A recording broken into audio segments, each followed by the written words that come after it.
sobre epidemiologia descomplicada e, na verdade, a validade dos testes diagnósticos, que é um tema bastante sensível. Eu sou médico epidemiologista, tenho estado aqui na coordenação do curso de medicina da Unisul Pedra Branca. Para quem não conhece aqui a nossa região, a Pedra Branca fica no município de Palhoça, na Grande Florianópolis. Estamos a 14 quilômetros de distância do centro da ilha de Santa Catarina, onde fica situada Florianópolis. Com muito prazer, com muita honra, eu venho aqui conversar um pouco com vocês sobre um tema que é bastante importante para a prática médica. É um tema que nos habilita para tomadas de decisões clínicas importantes, nos dá subsídios para que entendamos como que os testes diagnósticos funcionam. Com certeza é uma temática muito frequente, não só no ENAMED, mas também em concursos públicos, em provas de residência, seja no ENARE ou ENAMED, portanto, seja de outras instituições que não utilizam o ENARE. A epidemiologia é uma ciência que ela é uma ciência básica, muitas vezes abordada no início da nossa formação, e que depois a gente vai sentindo a necessidade de conhecer cada vez mais os seus conceitos e a sua aplicabilidade. Então, para mim, é uma honra muito grande. Nós estamos nesse movimento, né, em direção ao ENAMED, que vai acontecer em setembro, e nós estamos usando esse motivo, o ENAMED, que é um grande desafio para todos nós, mas também utilizando todas essas ações, esses movimentos, para fortalecer a formação dos nossos estudantes na Inspirali. Então, eu venho nesse espírito. Vocês já tiveram um primeiro encontro com o professor Evaldo, da São Judas, Batão, e outros colegas me sucederão aqui também. Então, essa noite eu pretendo revisar com vocês alguns conceitos e, no final, fazer uns exercícios para que nós possamos resgatar, né, conhecimentos importantes na área de epidemiologia. Então, se vocês me permitirem, eu vou compartilhar a minha tela aqui.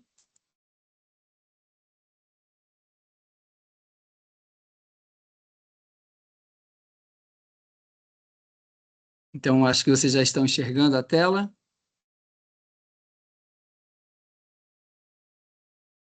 Então,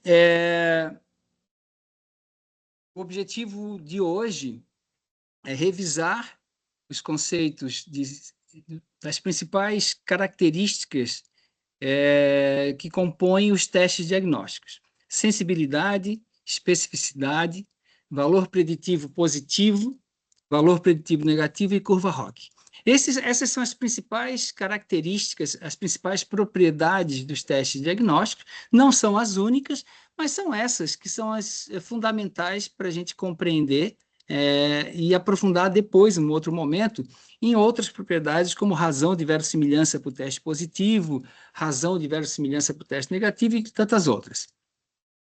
Por que isso é tão importante para o médico, né?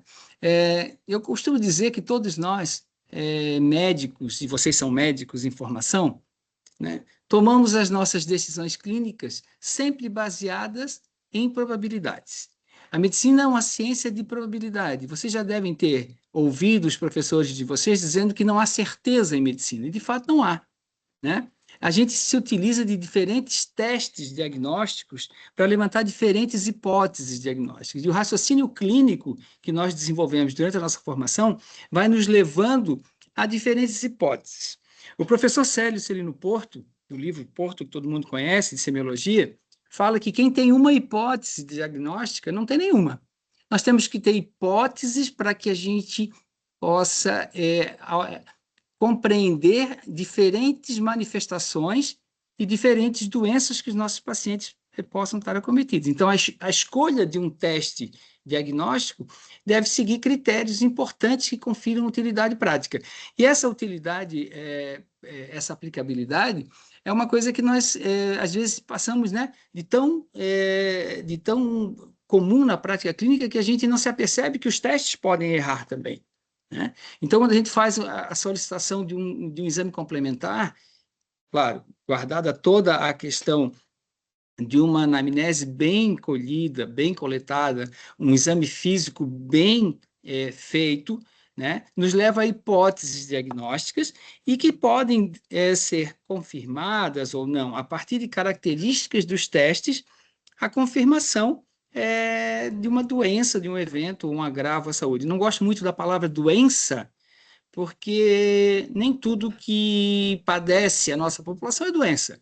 Gosto de dizer que acidente de trânsito não é doença, gravidez na adolescência não é doença, mas são eventos agravos à saúde que têm extrema importância para a prática médica. Então, os testes diagnósticos, eles servem para identificar ou confirmar a presença de uma doença, ela avalia, possibilita a avaliação de gravidade, estimar prognóstico e até mesmo monitorar a resposta de uma intervenção terapêutica.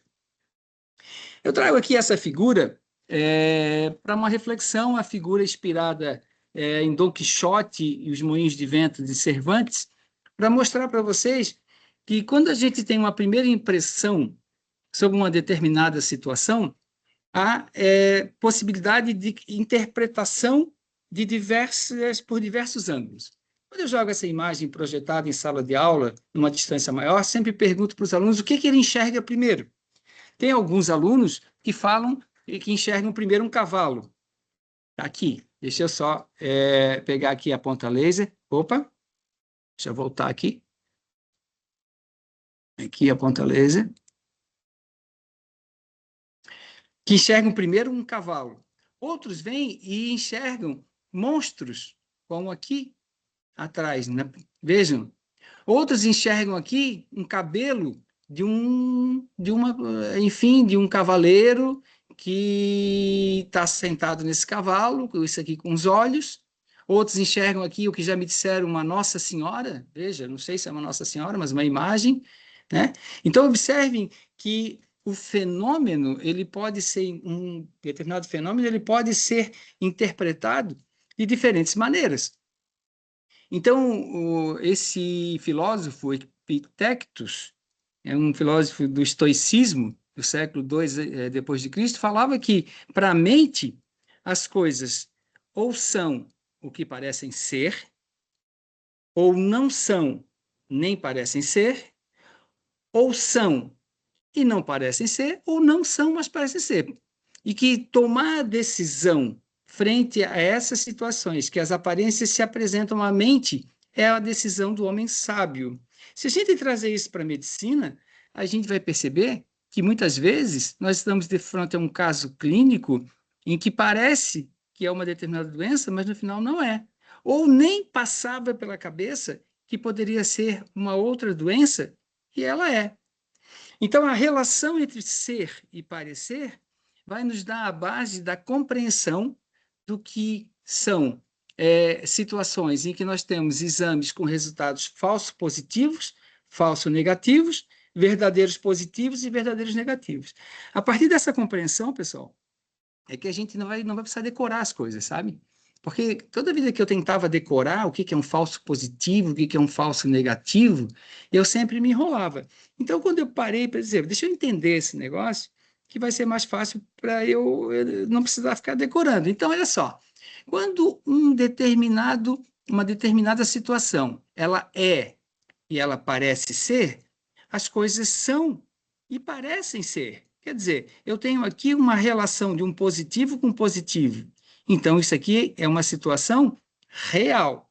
O quadro existe e parece que existe.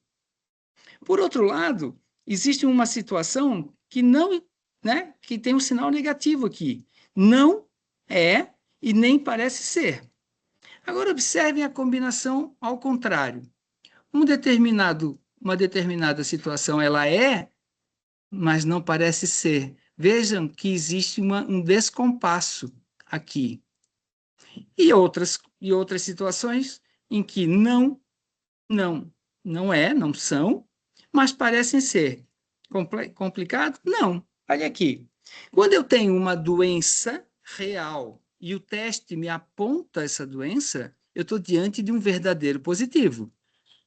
Quando a doença não existe e o teste dá negativo, é o verdadeiro negativo. Mas observem que os exames não têm capacidade discriminante ou diagnóstica absoluta. Então, eu posso ter, e acontece no dia a dia da nossa prática clínica, a ocorrência da doença, mas o teste dá negativo. Isso é erro. Então, aqui eu tenho um falso negativo. Da mesma forma, a doença não está presente no paciente, mas um teste pode dar positivo. Isso é falso positivo. Mas, professor, isso acontece com frequência? É aqui que está a questão central da nossa aula e das provas e dos testes que caem lá no ENAMED, nas provas de concurso, justamente de a gente entender as propriedades dos testes diagnósticos para que a gente possa tomar a decisão de utilizá-lo. Ora, qual é o teste perfeito? É aquele que só tem verdadeiros positivos e verdadeiros negativos. Mais à frente, eu vou falar um pouco desse conceito. Isso tem conceito, acurácia. Então, se vem numa questão do ENAMED, de uma prova de concurso, ou se vem numa situação que vocês precisam analisar, o teste, um teste diagnóstico, ele deveria ser perfeito, que só desse positivo quando a doença realmente está, e desse negativo quando realmente a doença não está. Só que isso é muito difícil. Nós temos erros de diferentes magnitudes e de diferentes origens que não é possível acertar em todas as situações. Mas por que, professor? Porque as doenças, elas não se manifestam de forma igual em todas as situações, em todas as pessoas. O ser humano é um ser complexo, e a manifestação das situações de saúde e doença se dão num ambiente complexo, não só do ponto de vista biológico, mas do ponto de vista social.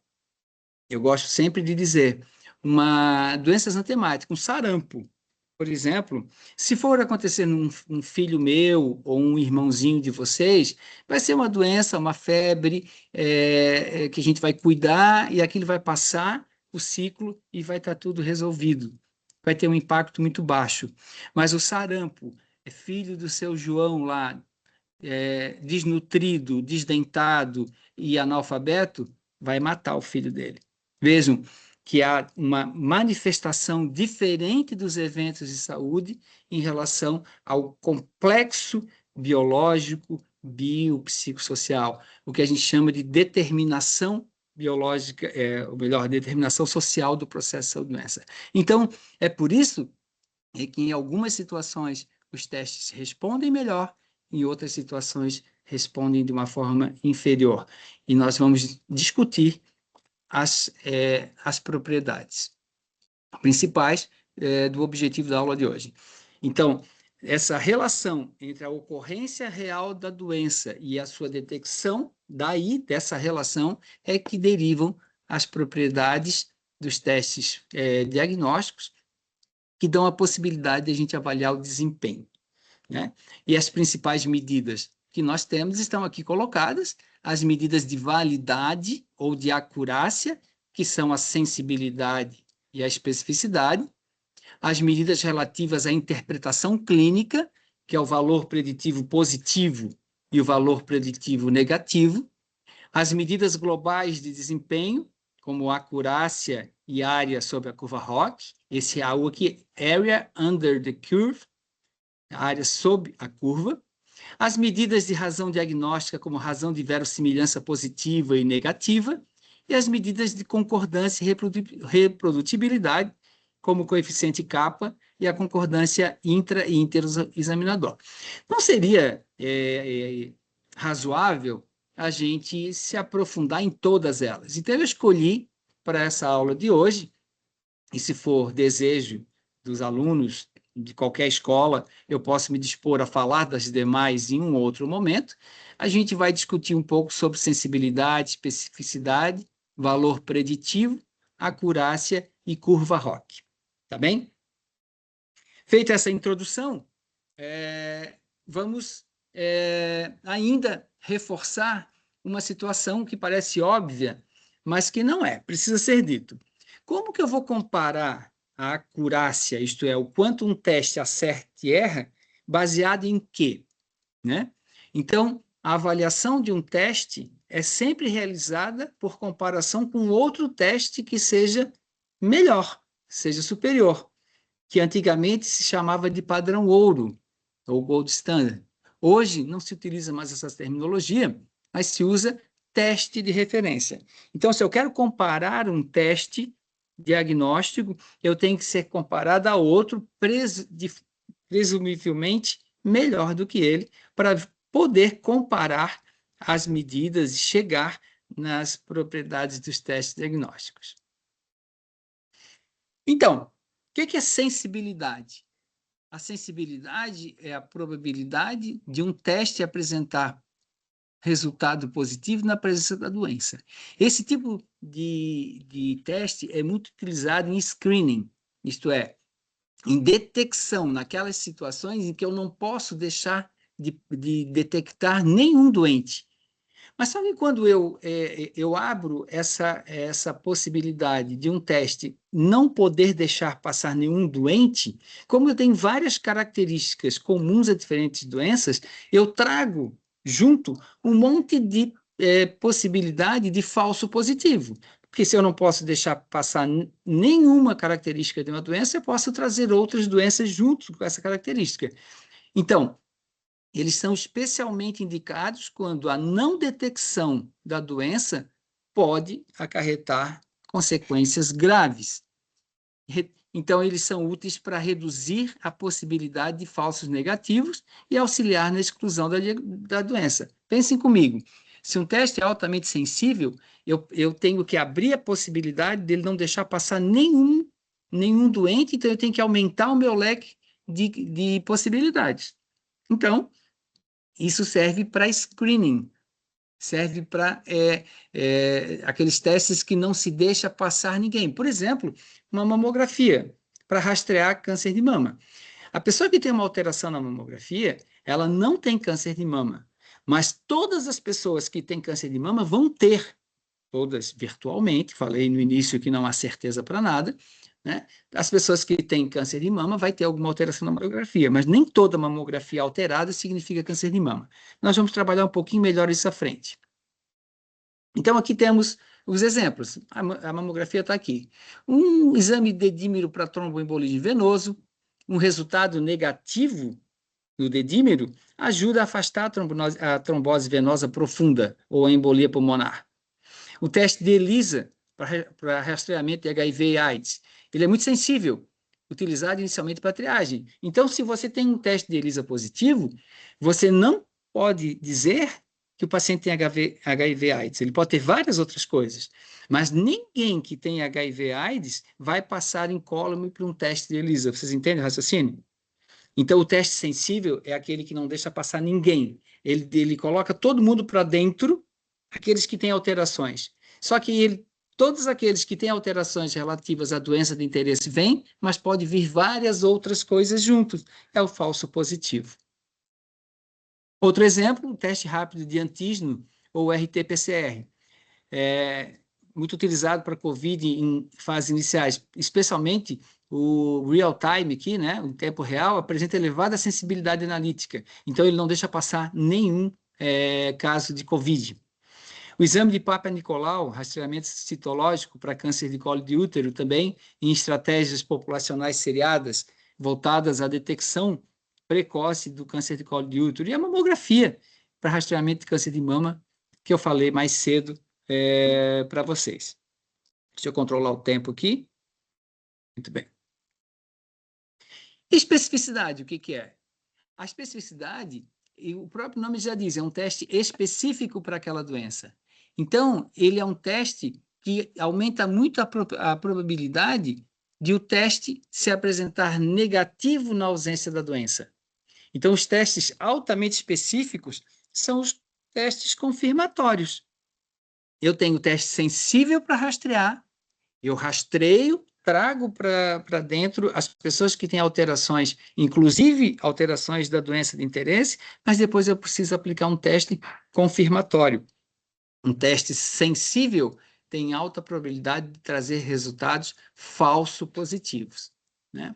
Já o teste específico raramente produz resultados positivos em indivíduos sem a doença. Então, quando eu digo assim, olha só, um ELISA deu positivo, eu não digo que a pessoa tem HIV. Assim, existe uma probabilidade de você, mas se eu faço um Western blot, faço um teste molecular, se der positivo, eu digo, você tem HIV, né? Então, são testes muito úteis quando os resultados falsos positivos podem levar a tratamentos desnecessários. Aqui tem alguns exemplos. Falei agorinha mesmo do teste confirmatório para HIV/AIDS, né? A troponina cardíaca para infarto agudo do miocárdio é altamente específica quando associada a um contexto clínico compatível, naturalmente. Gente, é importante que eu reforce aqui para vocês que os testes, somente esses testes que nós estamos mostrando como exemplo, são testes, né, exames complementares. Em hipótese alguma, uma anamnese bem feita e um exame físico bem feito, ele é substituído por qualquer exame. A cultura para tuberculose, altamente específico, o anátomo patológico e biópsia em câncer, frequentemente considerado como padrão confirmatório diagnóstico, os testes de anticorpos anti-CCP para artrite reumatoide, mais específico do que o próprio fator reumatoide, PCR molecular específico para determinados agentes infecciosos, que são todos exames que vão confirmar a doença. Se um desses exames der negativo, a probabilidade da pessoa não ter a doença é muito alta, porque é um exame muito específico. E aqui venho eu mostrar para vocês de novo, resgatar aquilo que eu mostrei lá na figura do Don Quixote, né? Entre ser e parecer ser. Ser é a doença, parecer ser é o teste. Esse aqui tem um nome técnico, esse é uma tabela de dupla entrada, ou uma tabela 2x2, ou uma tabela de contingência. Esses são os nomes técnicos dessa tabela que vai aparecer muito aqui na nossa aula até o final. Porque nas colunas, nas duas colunas, eu tenho a doença presente e ausente. Nas linhas que cruzam com as duas colunas, as duas linhas que cruzam com as duas colunas, eu tenho o teste positivo e o teste negativo. Observem que, quando o teste dá positivo e a doença está presente, eu tenho o verdadeiro positivo. Agora, se o teste dá positivo na ausência da doença, ele é positivo, mas ele é falso. É um falso positivo. Observem essa outra situação. A doença está presente, mas o teste deu negativo. É um falso negativo. Por outro lado, para terminar, a doença está ausente e o teste dá negativo. Então, eu tenho o verdadeiro negativo. Não preciso dizer para vocês que o teste, o que está correto, o teste não, as situações corretas são essas, essa e essa. Essa e essa são erros. A relação entre essas células, que agora estou chamando de A, B, C e D, me dá a possibilidade de calcular sensibilidade, especificidade, valor preditivo positivo, valor preditivo negativo e acurácia. Vamos ver isso. Isso é muito comum nas questões que a gente se defronta. Tanto lá no Eu Médico Residente, que é a nossa plataforma onde nós vamos estudar, temos estudado bastante, quanto no ENAMED, quanto em concursos e outras provas que vocês farão na vida de vocês. Vocês vão fazer um concurso público para ascender a Secretaria de Estado de Saúde do estado de vocês, para trabalhar no hospital público, vai cair qualidade de teste diagnóstico, isso eu posso dizer para vocês. Vai cair questões, e se vocês estudarem um pouquinho esses conceitos, vocês vão tirar de letra essas questões. Então, se eu digo para vocês que a sensibilidade é a capacidade do teste de detectar a doença quando ela realmente está presente, então, a sensibilidade é a divisão entre o verdadeiro positivo pela soma de verdadeiro positivo e falso negativo. Então, sensibilidade é A sobre A mais C. A sobre a soma de A mais C. Isso é sensibilidade. Já a especificidade, que o conceito é a capacidade do teste de dizer que a doença não está presente quando ela não está verdadeiramente, é dada por esse acerto aqui, ó, D sobre B mais D. Então, está aqui. É a divisão dos verdadeiros negativos pela soma dos verdadeiros negativos mais falsos positivos. Então, professor Jefferson, mas como é que eu vou decorar isso? Não é para decorar, é para olhar, mentalizar essa tabela 2x2, fazer um mapa mental dela e entender o conceito. Vejam que sensibilidade e especificidade é uma análise que se faz nas colunas, porque a doença está na coluna. Então, é a capacidade do teste detectar a doença quando ele está presente e de não detectar a doença quando ela está ausente. Então, sensibilidade e especificidade é assim que eu analiso A sobre A mais C e D sobre B mais D. Por que no numerador é o A? Porque é o verdadeiro para sensibilidade. E por que no numerador é o D na especificidade? Porque aqui é o verdadeiro. Então, aqui é o verdadeiro positivo dividido pela soma de verdadeiro positivo mais falso negativo. Isso é sensibilidade. A especificidade é o verdadeiro negativo dividido pela soma do verdadeiro negativo mais falso positivo. Então, se vocês desenharem lá mentalmente, ou depois quando for exercitar em casa, né, é muito fácil vocês fazerem A sobre A mais C. Não precisa decorar verdadeiro, negativo, falso, negativo, verdadeiro. A sobre A mais C. Coloquem sempre as letras nesse sentido, A, B, C e D. E aqui está a sensibilidade. A dividido por A mais C. E aqui está a especificidade. D dividido por B mais D. Não é difícil. Isso aqui não é fórmula, pessoal. Isso aqui não é uma fórmula matemática. Isso aqui é uma forma de estudar, conhecer o conceito e acertar a questão. Muito bem. Vamos ao valor preditivo. O valor preditivo é um outro conjunto de propriedades, valor preditivo positivo e valor preditivo negativo, que expressa a probabilidade de um teste realmente ter identificado a doença. Então, a probabilidade de presença da doença, considerando o resultado de um teste diagnóstico. É o valor preditivo. O valor preditivo me dá, então, a probabilidade de um teste positivo realmente ter identificado a doença. E aí vocês vão ver que a análise é um pouquinho diferente. Depois eu volto aqui. Eu vou voltar um slide. Observe aqui, doença. Quando eu falo em sensibilidade e especificidade, estou falando da capacidade do teste de detectar a doença. Aqui, o valor preditivo é do teste.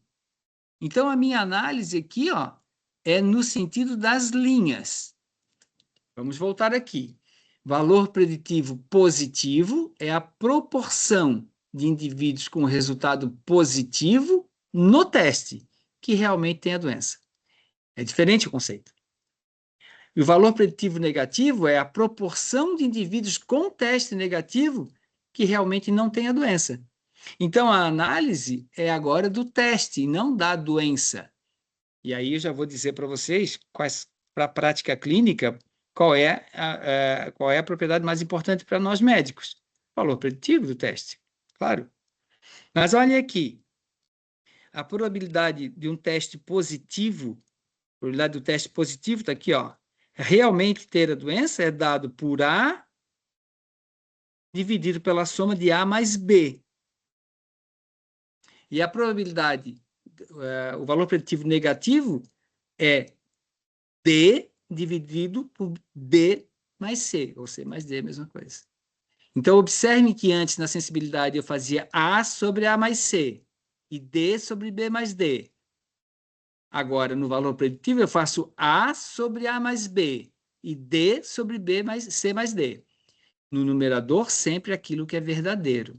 Então, sensibilidade A sobre A mais C, especificidade D sobre B mais D. Valor preditivo positivo, A sobre A mais B. Valor preditivo negativo, D sobre C mais D. Então, é a gente se concentrar um pouco e efetivamente entender essa lógica dessa distribuição dos meus pacientes, né? Se eu for fazer uma pesquisa com 1000 pacientes aqui, quantos eu vou colocar aqui dentro de cada uma dessas caselas ou dessas células, A, B, C e D. Uma das coisas que eu tenho visto cair nas provas também, e que às vezes é uma pegadinha, é o determinante do valor preditivo. O valor preditivo do teste vai estar na dependência do quanto que a doença é prevalente na população.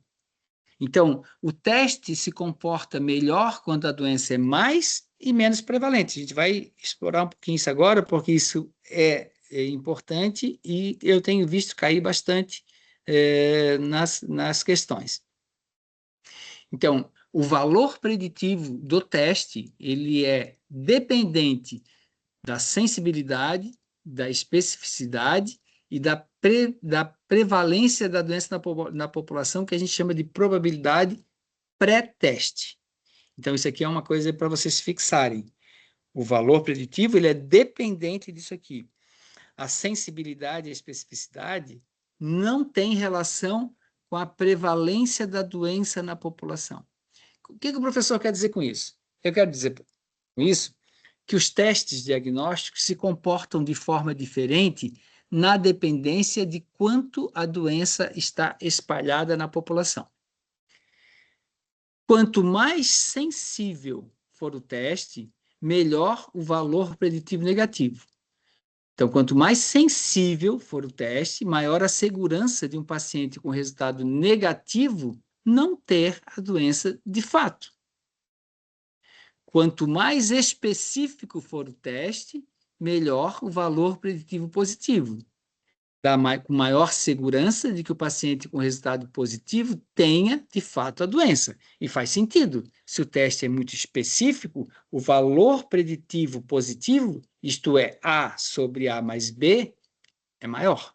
Se o teste for mais sensível, o valor preditivo negativo é melhor. Então, é o D sobre C mais D.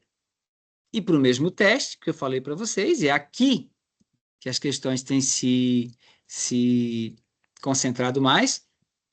Quanto maior a prevalência da doença, maior o valor preditivo positivo. E isso não é difícil de entender. Se a doença está muito espalhada na população, o teste tende a se comportar melhor em captar a doença na população, porque o teste diagnóstico, ele capta de forma mais fácil quando tem mais situações para captar. Então, se vocês quiserem gravar alguma coisa desse slide, é essa parte aqui. Quanto maior a prevalência da doença, maior o valor preditivo positivo do teste. E aqui temos um exemplo. Observem nesses dois quadros. Nós estamos tratando aqui de câncer de mama, a doença. Então, a doença na tabela de contingência fica em cima, que doença sim, doença não. Doença sim, doença não. E nas linhas eu tenho o teste. O teste positivo, que está como sim, mas devia ser positivo. Na mamografia positiva, sim e não. Mas observe um pequeno detalhe. Nesta população de 20 mil mulheres, a prevalência da doença é de 200 mulheres com câncer só. Prevalência de 1%. Já nessa outra população, que eu tenho 20 mil mulheres, eu tenho 1000 mulheres com câncer de mama. Portanto, a prevalência é de 5%. Observem, se eu for fazer o cálculo da sensibilidade, da especificidade, do valor preditivo e da acurácia, que a gente vai falar na sequência, considerando esses dois quadros populacionais. Vejam, se eu calcular a sensibilidade, agora podemos treinar aqui no nosso mapa mental, é A sobre A mais C, 190 dividido por 200, 95%. Se eu calcular aqui, nessa outra população aqui, quem não estiver acreditando em mim pode pegar rapidinho a calculadora para calcular, a sensibilidade nessa outra população aqui é A sobre A mais C, 950 dividido por 1.000, 95%. A especificidade nessa população aqui, D sobre B mais D, 17.890 dividido por 19.800, 90%. Nessa outra população, 17.100 mais 1.900, né? Dá 19.000. 17.100 dividido por 19.000, 90%. Até aí, nenhuma novidade. Agora, olhem aqui o valor preditivo positivo. Aqui temos uma prevalência de 1% de câncer de mama. Nessa população, eu tenho 5% de câncer de mama. Então, uma prevalência muito maior aqui. Olha, o valor preditivo positivo não é A sobre A mais B? 190 dividido por 2.170 dá 8,8%. Enquanto que nessa população aqui, 950 dividido por 2.850 dá 33%.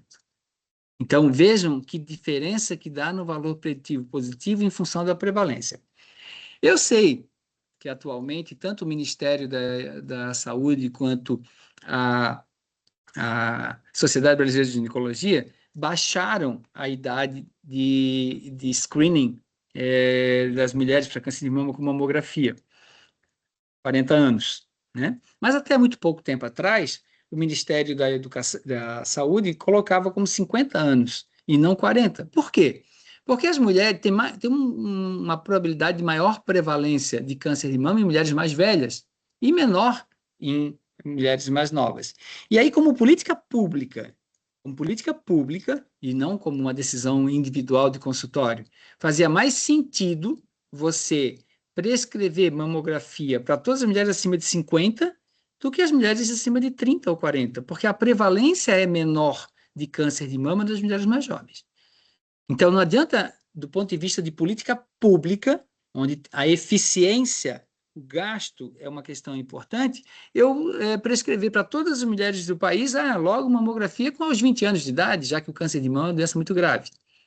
Não faz sentido enquanto política pública. E aí chegou-se num acordo, porque as mulheres estão desenvolvendo câncer de mama mais cedo mesmo, 40 anos é a idade para rastreamento, enquanto política pública, utilizando a mamografia. Então, a decisão para as políticas públicas, decisões diagnósticas, estão em função das propriedades dos testes. Não adianta eu, aqui com esse exemplo, né, colocar um teste onde a prevalência da doença é muito baixa, porque a probabilidade dele detectar a doença é muito baixa. Então, essa é uma questão importante e que vocês devem gravar. O valor preditivo de um teste é influenciado pela prevalência do fenômeno. Bom, e a acurácia? A acurácia é uma propriedade do teste também de dizer o quanto que ele acerta. Bom, quanto que ele acerta, tanto para detectar a doença quando a doença está presente, que é a letra A, lembram do nosso mapa mental? 2x2, nossa tabela de contingência, somado a teste negativo quando a doença está ausente, que é o D. Então, o quanto que o teste acerta no conjunto, somando, então, os verdadeiros positivos mais os verdadeiros negativos e dividir por tudo. Está aqui. A acurácia. A mais D dividido por A mais B mais C mais D. É a acurácia de um teste. A acurácia, portanto, é o quanto ele acerta, tanto em dizer que o teste é positivo na presença da doença, quanto dizer que o teste é negativo na ausência da doença, é o quanto ele acerta. Então, A mais D dividido por A mais B mais C mais D. E a prevalência da doença, professor? Bom, a prevalência da doença é fácil de calcular. Aqui, ó, está a doença. Independentemente do teste, é A mais C dividido pelo total. A mais B mais C mais D. Então, desse quadro aqui, eu acho que o que vale bastante é vocês memorizarem a acurácia, que também é muito pedida nos testes, nos concursos públicos, no ENAMED vai pedir também. Outra forma de ver a acurácia, a gente vai ver na frente, que é a curva ROC. Então, vejam aqui de novo, e assim, professor abusa da tabela de contingência. Não é, porque a tabela de contingência é a chave para a resolução dos problemas. É a distribuição dos meus pacientes em doentes com teste positivo, doentes com teste negativo. E os não doentes com teste positivo e os não doentes com teste negativo. Então, nesse exemplo aqui, eu tenho 200 pacientes, né? 100 com teste positivo e 100 com teste negativo. Mas eu tenho 90 doentes e 110 não doentes. Vocês já perceberam que esses números precisam fechar entre si? Vamos olhar. 85 mais 5, 90. 15 mais 95, 110. 90 mais 110, 200. 85 mais 15, 100. 5 mais 95, 100. 100 mais 100, 200. Então, observem que a tabela de contingência ela tem que fechar. E vocês, na hora que leem o enunciado de uma questão, a gente vai ver depois na sequência, vocês vão ter que fechar a tabela de contingência para poder calcular as medidas. Recapitulando, sensibilidade é a capacidade do teste de detectar a doença quando ele está presente. Então, A sobre A mais C. 85 dividido por 90, porque A mais C é 85 mais 5 dá 90. Dá 95%. Especificidade, capacidade do teste, né, de excluir, quer dizer, o teste dá negativo quando a doença está ausente de fato. 95 dividido por B mais D. 95 mais 15 é 110. 95 por 110 dá 86. Valor preditivo positivo, A sobre A mais B. 85 dividido por 100. Valor preditivo negativo, 95 dividido por 80, aqui. Valor preditivo positivo, 85 por 100. Valor preditivo negativo, 95 D dividido por C mais D, por 100. A acurácia, A mais D dividido por 200. 85 mais 95 dividido por 200. E a prevalência, 85 mais 5 divididos por 200. Então, está aqui. Sensibilidade desse teste hipotético que coloquei aqui de 95%, especificidade de 86%, valor preditivo de 85%, valor preditivo positivo, né, que é a probabilidade do teste positivo realmente ter o paciente com o resultado do teste positivo realmente ter a doença, de 85%, valor preditivo negativo de 95%, o teste é acurado em 90%, e numa prevalência da doença de 45%. Muito bem. Podemos respirar, né? E vamos entrar na curva ROC. Curva ROC significa Receiver Operating Characteristics, que é uma curva que nasceu na engenharia na Segunda Guerra Mundial, onde os engenheiros queriam saber nos radares quanto que os radares pegavam de um sinal positivo de um inimigo chegando em relação a ruídos do radar, que eram dados por outras coisas, não por inimigo chegando. Então, pensem comigo, quando o inimigo está chegando e o radar detecta, é um verdadeiro positivo. Quando o radar dá um barulho, mas não é o inimigo, é um falso positivo. Então, a curva ROC nada mais é da relação entre os verdadeiros positivos e os falsos positivos. É uma representação gráfica da relação entre sensibilidade e especificidade de um teste diagnóstico. Então, a gente vai plotar os nossos dados num gráfico que vai gerar uma curva. Essa curva é chamada curva ROC. Então, a sensibilidade, que são os verdadeiros positivos, é representada no eixo das ordenadas, no eixo Y. E os falsos positivos, que nada mais é do que o complemento da especificidade, isto é, 1 menos especificidade, vai para o eixo das abscissas, o eixo X. Aqui tem um exemplo, né? Da glicemia pós-prandial, 2 horas depois, a sensibilidade e a especificidade da glicemia para detecção do diabetes, né? Então, eu vou lá, calculo, né, numa pesquisa, eu calculo a sensibilidade de uma glicemia de 70 até 200, a sensibilidade para detectar diabetes e a especificidade para detectar diabetes.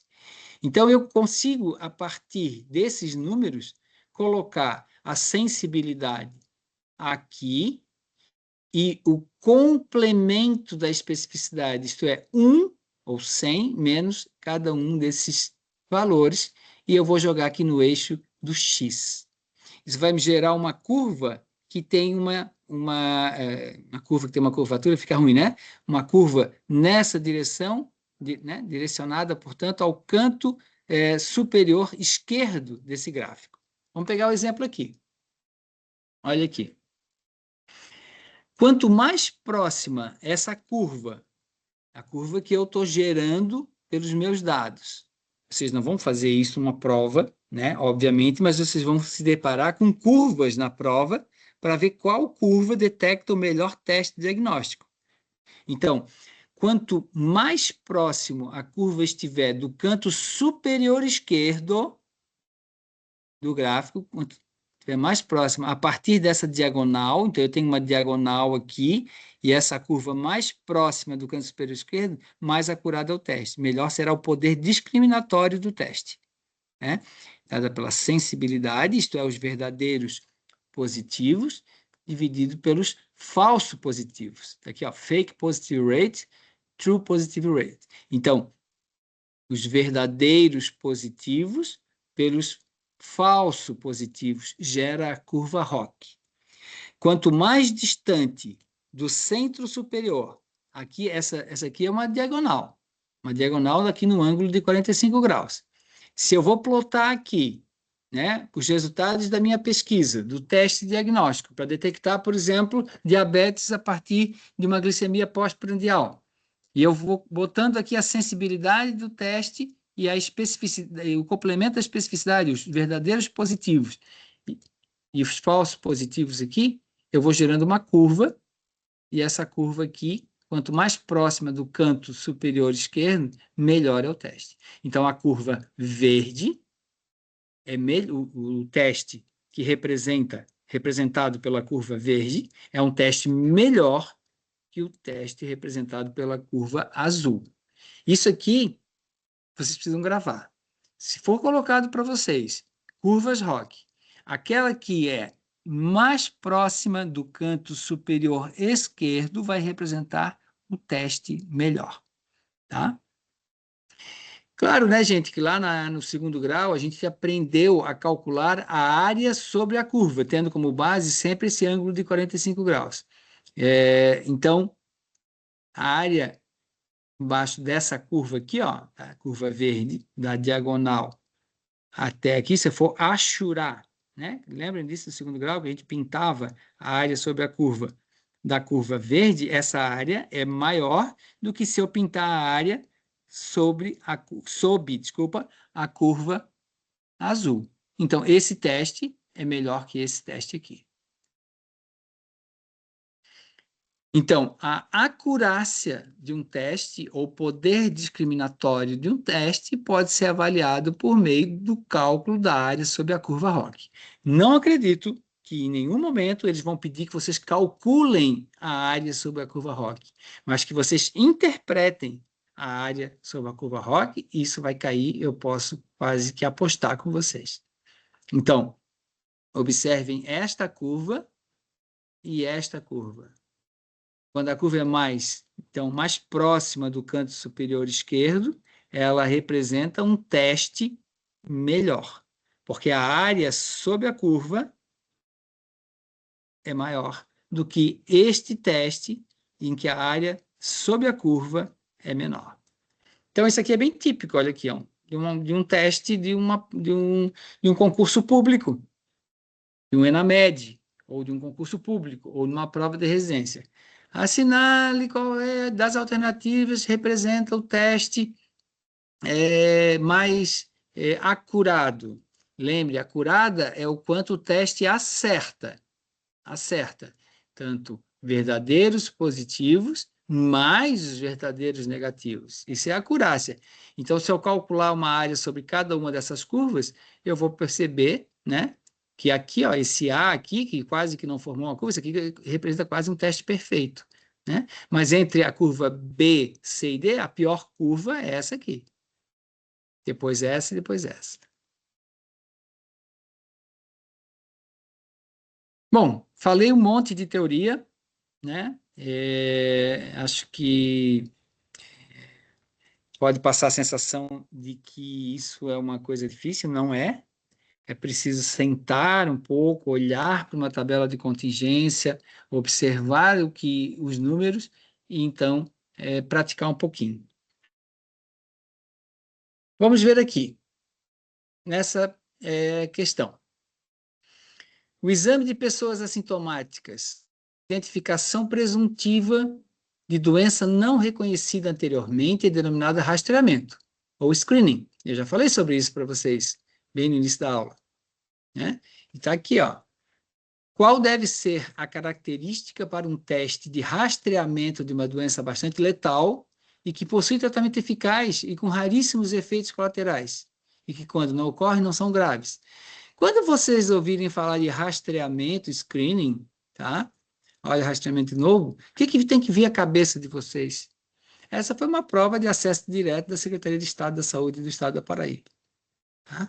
Então, vamos pensar um pouquinho, tentar ver se ficou alguma coisa da aula de hoje, né? Então, um teste que é utilizado para rastreamento ou screening é um teste de alta sensibilidade. Alta sensibilidade, né? É um teste que tem a capacidade de detectar a doença na sua presença, na sua presença. Mas pensem comigo, uma pessoa que passa por um screening, uma mamografia positiva, por exemplo, tem câncer de mama? Não. Qual é o próximo passo depois de uma mamografia com alterações? O próximo passo é ultrassom. E depois, punção. E depois pode chegar à conclusão que é um cisto, não é um câncer. Né? Então, quando tem uma alteração na mamografia, a gente nunca vai dizer que a senhora está com câncer de mama, porque é um teste muito sensível, ele não deixa passar alteração nenhuma, mas ele traz muitas alterações, inclusive aquelas que representam câncer de mama, mas uma série de outras alterações que não representam câncer de mama. Então, um teste sensível é um teste que traz muitos resultados falso positivos, mas ele também não deixa passar nenhum caso em que a doença está presente. Então, é um teste muito utilizado para não deixar passar nenhum doente sem uma investigação mais específica. A mesma coisa, se um teste de ELISA der positivo, a gente não vai dizer que a pessoa está com HIV. A gente vai dizer que a gente precisa fazer testes mais específicos para confirmar a doença. Então, um teste específico ou confirmatório. Então, é a especificidade. Aí, lembrando lá, né? Especificidade é D sobre B mais D. E a sensibilidade é A sobre A mais C. Então, veja que é uma questão que vocês podem tirar de letra, gente. Vocês podem tirar de letra e tem muita gente que erra. Muita gente que erra. Vamos respirar. Aqui, uma questão da USP, Ribeirão Preto. O exame físico foi usado para rastrear câncer de mama em 2.500 mulheres com adenocarcinoma de mama confirmado por biópsia. Ele está dizendo que é caso. E em 5.000 mulheres comprovadamente sem a doença, controles, e que foram selecionadas com pareamento para idade e etnia. Bom, eu não dei uma aula hoje aqui sobre delineamento de estudos epidemiológicos, tá, gente? Não era o objetivo de hoje. Eu posso vir a dar uma aula só sobre delineamento de estudos e as suas aplicações. Mas só pelo enunciado, dá para dizer que esse foi um estudo caso-controle, que está aqui visível. Olha, 2.500 mulheres com adenocarcinoma confirmado por biópsia. Então, elas são doentes. E 5.000 mulheres sem a doença, que são os controles. Agora, observe o comportamento do exame. O exame foi positivo em 1.800 casos. Vejam, dos 2.500 casos comprovados, o exame deu positivo em 1.800. Então, vejam que com biópsia, lembram daquele lá que quando a gente está comparando um teste, a gente sempre compara com um teste tipo Gold Standard, padrão ouro ou teste de referência? As mulheres já tinham sido biopsiadas e tinham câncer de mama, só que o exame em teste foi positivo em 1.800. E observe que em 5.000 mulheres sem câncer de mama, o teste deu positivo em 800. Pô, isso é ruim ou isso é bom? Vamos calcular. Vamos perguntar o que a pergunta pede. Considerando-se tais informações e sabendo-se que a prevalência real da doença na população de onde foi retirada a amostra é de 5%, a sensibilidade do exame físico como teste diagnóstico na situação descrita é de quanto?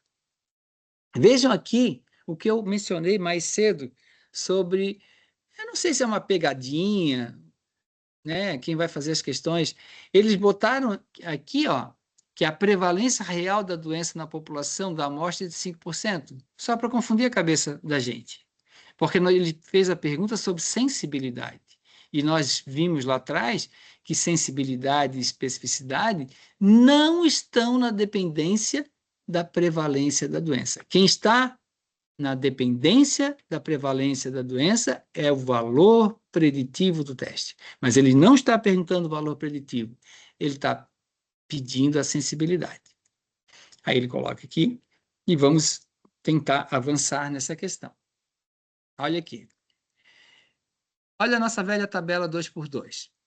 Biópsia positiva. Nós temos 2.500 mulheres com biópsia positiva e 5.000 mulheres com biópsia negativa.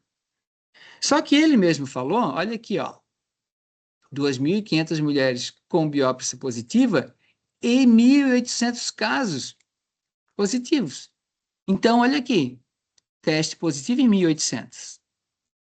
E ele falou aqui que nas mulheres sem câncer, entre as 5.000, 800 casos deram ainda positivos. Então, olha aqui o que nós temos montado. Vejam, eu tenho 2.500 mulheres com a doença, destas, 1.800 deram teste positivo, exame físico. Das 5.000 mulheres que comprovadamente não tinham a doença, o exame físico mostrou teste positivo de 800. Então, eu coloco aqui minhas letrinhas A, B, C e D. Só que eu não preciso nem acabar de preencher as demais caselas, porque eu sei que a sensibilidade, foi isso que ele pediu, é A sobre A mais C. Então, a sensibilidade é 1.800 divididos por 2.500, 0,72, 72%. Está aqui a resposta. Então, não é em nada difícil. E não há razão nenhuma para os senhores e as senhoras não acertarem uma questão dessa. Não há razão nenhuma. É ler o que está no enunciado. Em epidemiologia, pessoal, e eu ouso dizer que em várias áreas da medicina, nas perguntas dos testes, a resposta está no enunciado. Então, está aqui a nossa tabela 2x2. Vejam que eu sempre gosto de colocar as letrinhas, lembrando sempre A, B, C e D, porque eu gosto de lembrar que a sensibilidade é A sobre A mais C, a especificidade é D sobre B mais D. O valor preditivo positivo é na linha A sobre A mais B. E o teste, o valor preditivo é D sobre C mais D. Então, vamos dar uma olhadinha aqui. Se ele tivesse pedido a especificidade com os mesmos dados, era só eu fazer a diferença, pessoal, dos dados que ele me deu. Olha só o que ele me deu aqui.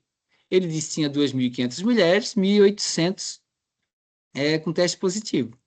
E ele me deu também, das 5.000 mulheres, 800 mulheres tinham teste positivo. Então, é só eu ver aqui, né? Porque eu não disse para vocês que tinha que fechar tudo, que a tabela 2x2 ela tem que fechar. Ora, qual é a diferença de 2.500 para 1.800? Qual é a diferença de 5.000 para 800?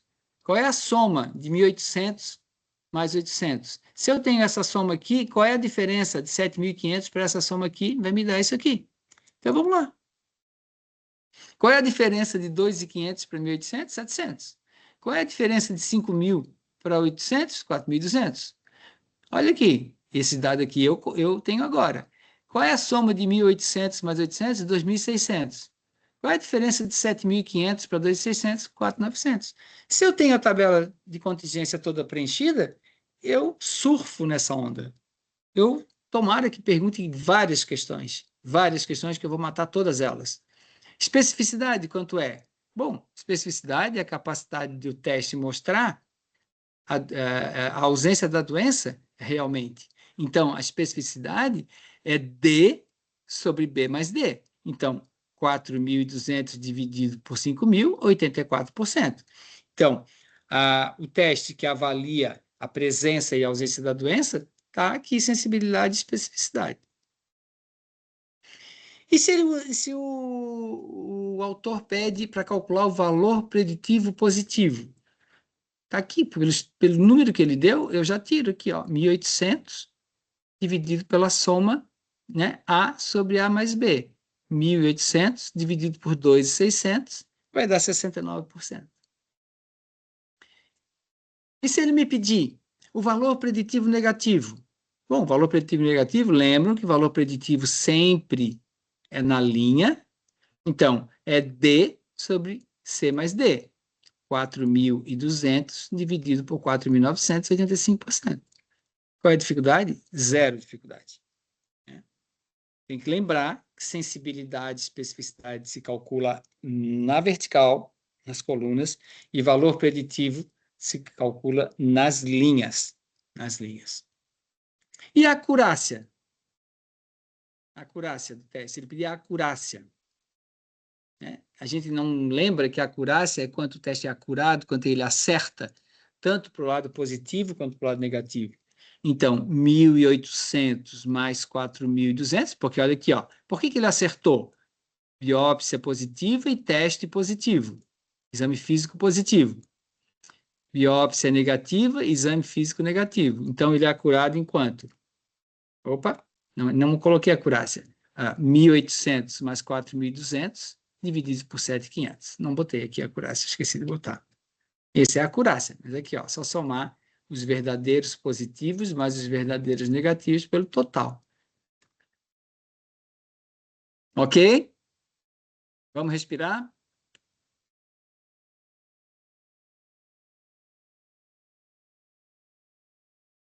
Uma pergunta do Instituto Nacional do Câncer. Essa aqui vocês vão matar a charada na hora, né? Então, assim, não há a mínima dificuldade. Vamos ver. 2 novos e diferentes tipos de testes rápidos para o diagnóstico de Covid-19 foram avaliados. O teste A apresentou uma área sobre a curva ROC de 0,92 e o teste B de 0,67. Sendo ou tendo os dois o mesmo custo, como gestor, você compraria para a sua instituição e por quê? Aí ele coloca teste B, teste A, teste B, teste A. Vamos ver a razão. Aqui temos que refletir. A gente mentalizou a área sobre a curva, tá? Também chamado de acurácia global pelo cálculo da área sobre a curva. A gente lembra que quanto a curva mais próxima do canto superior esquerdo do gráfico gera uma área sobre essa curva maior se ela for mais baixa. Então, se ela for mais barrigudinha, se é que eu posso dizer assim, se ela estiver mais próxima do canto superior direito, vai gerar uma área maior naquela linha do ângulo de 45 graus. E aqui ele está te dizendo qual é o tamanho da área sobre a curva. Um teste é 0,92 e o outro teste é 0,67. Então, é evidente que a área sobre a curva maior é a letra A, é o teste A. Teste A. Agora vamos ver por quê. Teste B não é. Teste A, porque quanto maior a área sobre a curva, mais acurado é o teste. Pô, parece que isso é certo. Vamos ver aqui, teste A, porque sua especificidade é maior do que teste B? Não tem nada a ver. Não tem nada a ver. Né? Então, porque a área sobre a curva gera é, um, uma área maior sobre a curva, mostra um teste mais acurado. Não é difícil. Então, ela é uma questão que vocês podem tirar de letra. E eu queria dizer para vocês, né, que o INAMED se coloca como uma oportunidade, né, de aprendizado, de testar nossos conhecimentos, de fazer também com que vocês tenham uma nota individual, particular de vocês, aferida por um teste, né? Que não é um teste só para a sua escola, é também para a sua escola, mas é um teste para você. E essa nota ela vai estar sendo carregada por você na sua trajetória como médico. E nós da Inspirali, aqui da Unisul e de todas as escolas Inspirali, estamos muito empenhados em formar vocês excelentes médicos, médicos competentes tecnicamente, foi o que nós falamos aqui hoje, na competência sobre o conhecimento dos testes, da validade dos testes, para que nós não sejamos, né, somente robôs, marionetes, fazer as coisas porque disseram para nós que era para fazer assim, mas entender as razões das nossas tomadas de decisão clínica. E, obviamente, nós das nossas escolas queremos que vocês se formem em escolas bem conceituadas. Né? Então, eu queria dizer que, é claro que hoje foi uma provocação, vocês precisam estudar um pouquinho de epidemiologia. Se houver necessidade e houver demanda, eu posso dar uma outra aula sobre delineamento de estudos epidemiológicos, que é uma coisa que cai bastante, aplicação, relação causa-efeito, estudos de corte, os ensaios clínicos ou clinical trials, estudos ecológicos, transversais.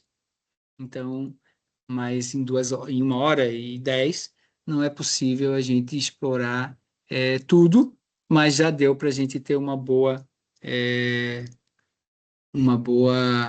visão, né, sobre a validade dos testes. Então, eu queria agradecer muito. Eu não sei se temos alguma pergunta aqui no chat. Aqui no chat tem a professora Ive pede que vocês assinem esse forms para registrar a presença. Não sei se vocês já registraram. Então, vamos ver se temos mais aqui. Alguma pergunta, se vocês quiserem fazer, ainda temos alguns minutinhos, podemos responder.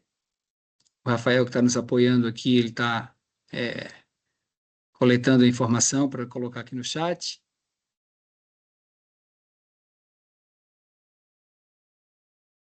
É isso, gente. Deixa eu ver se tem mais alguma coisa aqui. Tá certo. Então é isso. Mais uma vez, gostaria muito, muito mesmo de agradecer a vocês. Vocês não têm que agradecer a mim, em absoluto. O professor é um sujeito que tem que estar disponível para o aluno, e vocês são os nossos alunos queridos. A gente só existe por conta da existência de vocês em todas as escolas. A gente é muito feliz com a presença de vocês. E aquilo que nós, professores, coordenadores de todas as escolas, eu represento hoje aqui os coordenadores de todas as escolas da Inspirali, o que nós tivermos ao nosso alcance vai ser feito. Então, bons estudos, concentrem-se, levem a prova do ENAMED como um desafio para vocês melhorarem a formação médica. A nossa população precisa de médicos competentes e nós estamos muito cientes desse nosso dever de formar vocês muito bem. Tá bem? Obrigado, então. Boa noite e bom descanso para todos.